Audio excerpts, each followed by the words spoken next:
आपके अवचेतन मन की शक्ति। इस सीरीज के आज के वीडियो में बात करेंगे कि आपका अवचेतन मन मानसिक अवरोध को कैसे हटाता है। जब हमने तैरना सीखा था या साइकिल चलाना सीखा था, नाचना सीखा था या गणित के सवालों को हल करना सीखा था या कुछ और भी, तब हमने क्या किया था? तब हमने इन कामों को बार बार किया था और तब तक किया था जब तक ये सब हमारे अवचेतन मन में स्थापित नहीं हो गए। फिर क्या हुआ? फिर अवचेतन मन की आदत ने उस काम को अपने जिम्मे ले लिया।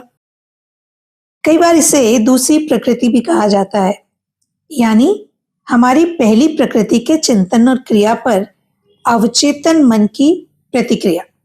जब आप इस नए मानसिक नजरिए को हासिल कर लेते हैं तो फिर आपके अंदर का रचनात्मक ज्ञान आपको हर एक स्थिति का सही समाधान बता देता है। आपको सारे जवाब मिल जाते हैं और वो सब जो आप सीखना चाहते हैं सीख जाते हैं। धीरे धीरे वो आपके अवचेतन मन का हिस्सा बन जाते हैं। आइए सुनते हैं कुछ सच्ची कहानियां और सीखते हैं कि अवचेतन मन की मदद से इन लोगों ने अपने मानसिक अवरोध को कैसे हटा लिया। बॉब एक बड़ा ही निराशा से भरा हुआ व्यक्ति था। उसका मानना था कि शराब ने उसकी नौकरी, पत्नी और परिवार सबको पी लिया है। उसकी पत्नी उससे फोन पर बात नहीं करती थी, उसे उसकी बेटी से मिलने भी नहीं देती थी। जब उससे पूछा गया कि क्या उसने कभी शराब छोड़ने की कोशिश की है, तो उसने कहा कई बार, और मैंने छोड़ी भी है, कुछ समय के लिए। लेकिन जैसे ही मन बेकाबू हो जाता है और जब मैं पीना शुरू करता हूं तो कई बार 2-3 सप्ताह तक नशे में ही डूबा रहता हूं। उसने मान लिया था कि पीना उसकी आदत बन चुकी है। वो ये जरूर समझता था कि इस आदत को बदलकर उसे एक नई आदत डालनी है, लेकिन वो ऐसा नहीं कर पा रहा था। बार बार इच्छाओं को दबाने की कोशिश करने से उसकी हालत सुधरने के बजाय बिगड़ती जा रही थी और बार बार की असफलताओं से उसे ये विश्वास हो गया था कि वो एक असफल व्यक्ति है और उसके पास अपनी इच्छा को नियंत्रित करने की शक्ति बिल्कुल नहीं है। शक्तिहीनता के इस विचार ने उसके अवचेतन मन पर सुझाव के रूप में काम किया। इससे उसकी कमजोरी और बढ़ गई और उसके जीवन में असफलताओं का सिलसिला लंबा होने लगा। जब उसे चेतन और अवचेतन मन के कामों में तालमेल बैठाना सिखाया गया, जब उसे यह समझाया गया कि इन दोनों के सहयोग से अवचेतन मन में बोई गई इच्छा या विचार को साकार किया जा सकता है, उसका तार्किक मन इस बात से सहमत तो हुआ, लेकिन उसकी पुरानी आदत ने उसे मुश्किल में डाल दिया। उसे ये पता था कि उसकी विनाशक आदत स्वचालित बन चुकी है, लेकिन जब बार बार उसे एक ही बात समझाई गई तो उसे ये एहसास हुआ कि उसने अपनी कंडीशनिंग नकारात्मक कर ली है। और जब वो खुद अपने लिए कोई नकारात्मक कंडीशनिंग बना सकता है तो निश्चित ही वो खुद के लिए सकारात्मक कंडीशनिंग भी बना सकता है। और फिर उसने ये सोचना छोड़ दिया कि वो इस आदत को नहीं छोड़ सकता। उसने अभ्यास करना शुरू किया। पहले अपने शरीर को शिथिल करने का अभ्यास, मनन करने की निष्क्रिय अवस्था पहुंचने का अभ्यास, और फिर उसने वो तस्वीर बनाने का अभ्यास किया जिसके जरिए उसे अवचेतन मन तक पहुंचना था। उसने कल्पना की कि उसकी बेटी गले लगाते हुए स्वागत कर रही है और कह रही है कि कितना अच्छा हुआ आप दोबारा घर लौट आए। नियमित रूप से सुनियोजित तरीके से वो बैठकर ये मनन करता रहा।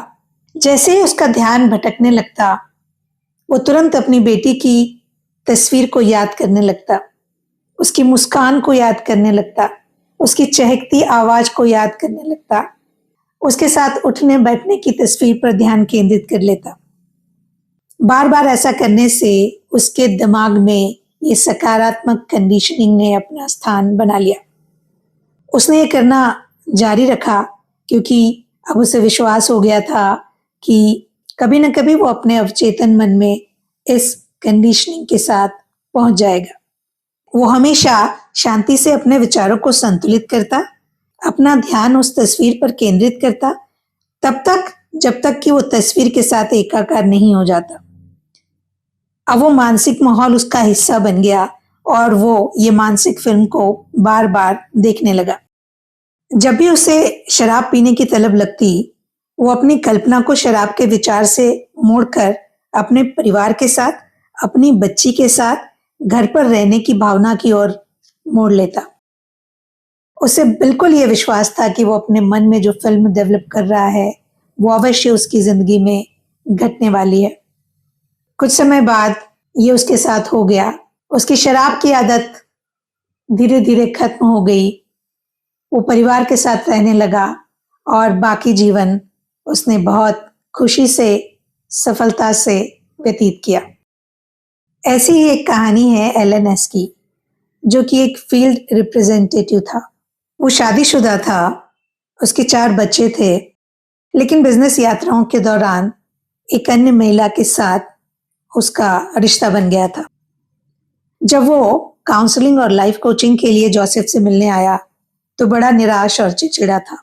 उसे बिना गोलियों के नींद नहीं आती थी, हाई ब्लड प्रेशर हो गया था और कई सारे ऐसे दर्द थे जिसे उसका डॉक्टर पकड़ ही नहीं पा रहा था, न ही इलाज कर पा रहा था। और जब स्थितियां बिगड़ गई तो उसे शराब की आदत भी पड़ गई। जब बार बार उससे बातचीत की गई तो जोसेफ को ये समझ में आया कि इस सब का कारण उसका अपराध बोध था। वो जिस धार्मिक आस्था में पला बड़ा था, वो उसके अवचेतन मन की गहराई में बहुत मजबूती से मौजूद थी और उसकी धार्मिक आस्था विवाह की कस्मों की पवित्रता पर बहुत जोर देती थी और वो लगातार उनकी खुली अवहेलना कर रहा था। वो अपराध बोध के घाव को भरने की कोशिश करता था और इस कोशिश में वो बहुत ज्यादा शराब पीने लग गया था। जिस तरह कोई रोगी अपने दर्द को दबाने के लिए मार्फिन और कोडीन लेता है, उसी तरह वो अपने मानसिक दर्द को दबाने के लिए शराब पीने लगा। जब उसे जोसेफ ने समझाया कि मन कैसे काम करता है और अवचेतन मन की मदद से किसी भी समस्या का सामना किया जा सकता है, तो उसने इस बात पर विश्वास किया और वो जो संबंध जो विवाह के अलावा उसने बनाया था, उसे छोड़ने का फैसला किया। उसने जोसेफ की मदद से एक प्रार्थना का निर्माण किया और उस प्रार्थना को बार बार दोहराना शुरू किया। वो प्रार्थना कुछ इस तरह थी: मेरा मन शांति, संतुलन और सद्भाव से भरा हुआ है। ईश्वर मेरे अंदर की शांति में मौजूद है। मैं अतीत, वर्तमान या भविष्य की किसी चीज से नहीं डरता हूं। मेरे अवचेतन मन की असीम बुद्धिमत्ता सभी तरीकों से मेरा नेतृत्व, निर्देशन और मार्गदर्शन कर रही है। मैं अब हर स्थिति का सामना आस्था, संतुलन, शांति और विश्वास से करता हूं। मैं अब बुरी आदतों से पूरी तरह मुक्त हूं। मेरा मन आंतरिक शांति, स्वतंत्रता और खुशी से भरा है।